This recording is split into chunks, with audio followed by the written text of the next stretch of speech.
that in 1881, Tsar Alexander II of Russia, he was assassinated. He was traveling in a bulletproof carriage in St. Petersburg Street. There was a bomb that kills innocent 21 bystanders. He comes out of the bulletproof carriage, another bomb comes and he's killed. He was not killed by a Muslim, he was killed by ignorance. He was a Pole from Burbusk. He was a non-Muslim, he was an anarchist. We know in 1886, there was a bomb blast that took place in the Haymarket in Chicago during the labor rally.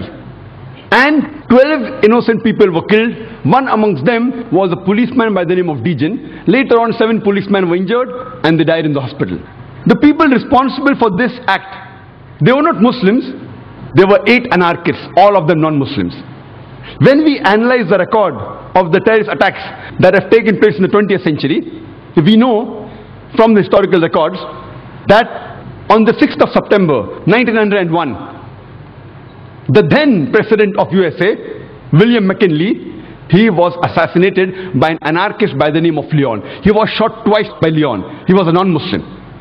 On the 1st of October 1910, there was a bomb blast that took place in the Los Angeles Times newspaper building, in which 21 innocent people were killed.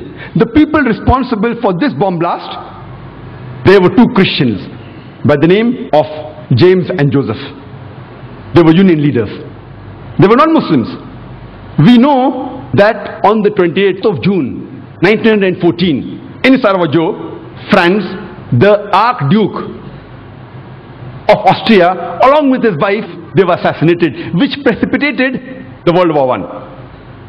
The people responsible for this assassination, they were called the Young Bosnia. Most of them, they were Serbs. They were non-Muslims. From historical record, we come to know that on the 16th of April 1925, there was a bomb blast that took place in Saint Nedelia Church in Sofia, the capital of Bulgaria, in which more than 150 innocent people were killed and more than 500 injured. It was the biggest terrorist attack that has taken place on the soil of Bulgaria. It was conducted by the Bulgarian Communist Party. They were non-Muslims. We know from historical records that on the 9th of October 1934, King Alexander I of Yugoslavia, he was assassinated by a gunman by the name of Lada Georgiev. He was a non-Muslim. The first US plane to be hijacked, it was not by a Muslim, it was by a non-Muslim by the name of Ortiz. He hijacked the US airliner to Cuba and he later on got their asylum. When we go to the records of terrorist attacks done, we come to know that in the year 1968, the ambassador to Guatemala, he was assassinated by a non-Muslim. In 1969, the ambassador to Japan, he was knifed by a Japanese, a non-Muslim. The ambassador to Brazil in 1969, he was kidnapped by a non-Muslim. The famous attack, the Oklahoma bombing, which took place on 19th of April 1995, where there was a truck loaded with a bomb which rammed into the federal building in Oklahoma, which killed 166 innocent human beings. And hundreds other were injured. Initially, it came in the press, Middle East conspiracy, for days together. Later on, they came to know it were 2 right-wing activists, Christians, by the name of Timothy and Terry, who were responsible for the bombing of the federal building in Oklahoma. But when this news comes, it comes for a couple of days and then it vanishes. But before, for several days, Middle East conspiracy, Middle East conspiracy. After World War II, from 1941 to 1948, in a span of 8 years, 259 terrorist attacks were conducted by Jewish terrorists. By many organizations, Ignun, Stern Gang, Haganah, and we know of the famous bombing of King David Hotel, which took place on the 22nd of July 1946. They were conducted by Ignun. under the leadership of Menachem Begin, in which 91 innocent people were killed, out of which 28 were British, 41 were Arabs, 17 Jews and 5 others.